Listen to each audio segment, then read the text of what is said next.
Okay, good guys, no? So, A3 error guys ang gagawin natin ngayon. So, ito po ay Toshiba, no? So, Toshiba washing machine. Nagkakaroon siya guys ng error. So, ang Toshiba kasi guys, nagkakaroon siya ng A3 kapag i-on mo, no?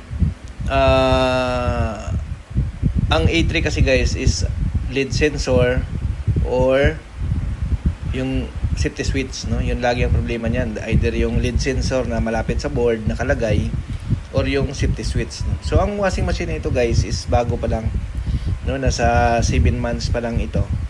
So ang history kasi tinravel nila nung dumating na dito, nagkaroon na siya ng error, no? Pag on pa lang nag-error na siya kaagad, no? So pag mga ganito guys, ang unang i-check natin wiring, baka kasi may ingat-ingat ng daga. Kung wala naman, possible guys yung mga parts nito ay na-disalign, no? Kasi nga na-travel nila ito, no? So ito ang una namin i-check, yung sa ilalim, no? Yung pinaka safety switch, no? So buksan natin to.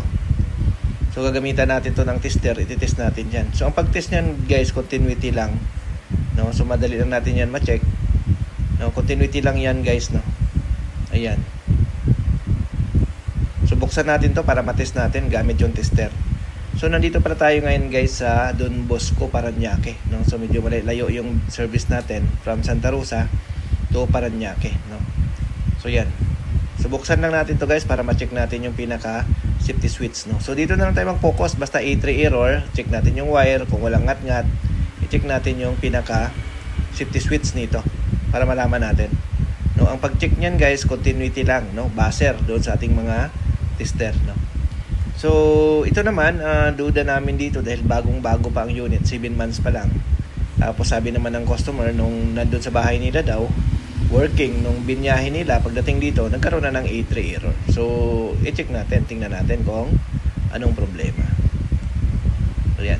So, ito guys, yung parts na to, A3 error din yung binibigay nito. No, E2 at saka A3, no? Yan po yung error na binibigay niyan. So, sukatin natin. Gamit tayo ng tester kung buo pa ba yung parts, no? So ayan, buo pa naman. So dito guys, ang lead sensor buo din, sinukat natin. So wala tayong nakitang ngat-ngat ng daga, no? So ang hinala namin dito guys, na disalign lang ito, no, sa biyahe, no? Buo guys, ito buo. Yan, buo yan. May continuity. Yung lead switch naman sa taas din, yung may kulay dilaw guys, na wire, buo naman din, no? So ang pag-test continuity din, basta naka-close yung pinto, no? So ang gagawin namin dito guys, pinagbubunot lang namin yung socket, no? Tapos iayos lang natin, baka kasi na-disalign lang ito, no? So ibabalik muna natin, tapos i-test natin guys after natin siya mabalik. So ayan guys, oh. So testingin muna natin, no? Saksak muna natin guys na nakaganyan siya, no? So ang ginawa natin guys, binunot lang natin yung socket ng mga parts, tapos binalik lang ulit, no? So tingnan natin guys. On natin, ayan, so umikot siya guys, oh. So, ibig sabihin, okay na. So, ibig sabihin, guys, na-disalign lang yung parts nito kaya nagkaroon siya ng A3 error. So, maring kumalampag. So, itong safety switch niya, nadiinan siguro ng drum kaya hindi na siya bumalik. Kaya nagkaroon siya ng A3 error. So, yun. No? So, ipipix na lang natin to guys. So, ayos na to guys. No? Ipipix lang natin, tapos testing na natin. No? So, yun na naman yung naging issue niya. Yung na-disalign guys yung safety switch niya, no, nung na-travel nila kaya nagkaroon ng error. Okay, thank you.